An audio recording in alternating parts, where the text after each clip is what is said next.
on the implementation period, absolutely clarity, please, on fishing. We're leaving the Common Fisheries Policy March 2019. Mm-hmm. So during the implementation period, there's nothing to implement in terms of fishing. Fishing will be free from any being used. I think there is concern, and because the Prime Minister was slightly ambiguous on this, there is concern that perhaps fishing will be used as some kind of... I'm not surprised he's slightly ambiguous, because it's an implementation period for which we are still negotiating. And we haven't even engaged on the fishing element of it yet. So it's, no, but what the fishing communities are very concerned that fishing will be used as a kind of bargaining tool, because it's obviously a crucially important aspect of taking back control of our fishing waters. Yeah.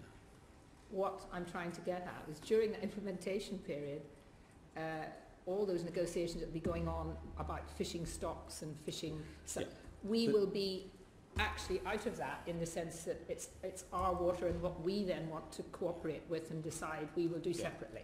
Yeah, and it's a year-by-year negotiation on stocks, on fishing, on division, allocation of the stocks, and so on. And we will have to come up with a mechanism by which we deal with that. We will have control of our own waters at that point. Right. But nevertheless, we will still have to negotiate with them, partly because we want market access as well, and partly because you've got people with investments in ships and so on, in trawlers and Lord knows what else. But it will be kind of separate from the rest of the legal... We're not going to be trading away fishing rights for other things, that's for sure. Okay. Richard Drax. Thank you, Chairman. Can I just pick up on that, Secretary of State, on that fishing? I asked the Prime Minister yesterday, would we be in control? Would we...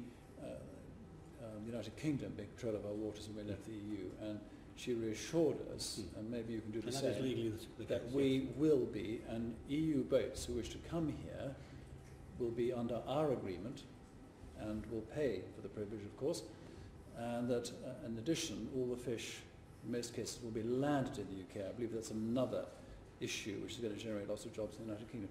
Can you just confirm that all that is... On the landing, I'm not sure. I think on everything else you said yes. On landing, I'm blindsided on that. Right. But everything else. Look, everything else it's under our control.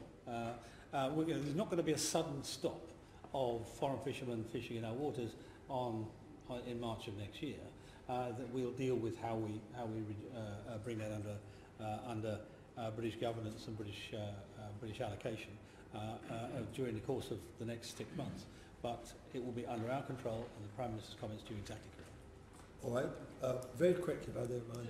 Secretary of State, if you could explain then the legal basis of that. If our transition deal is a standstill, everything the same as now, for 18 months to 2 years, what is the mechanism for fishing to be... The thing about fishing is it's something of a special case, because it's a year-by-year revision of allocation, quota, catch, and all the rest of it. So we're going to have a special mechanism for that. Bear in mind we're still in the middle of a negotiation, and this is part of that which has not been heavily engaged on yet. It will be.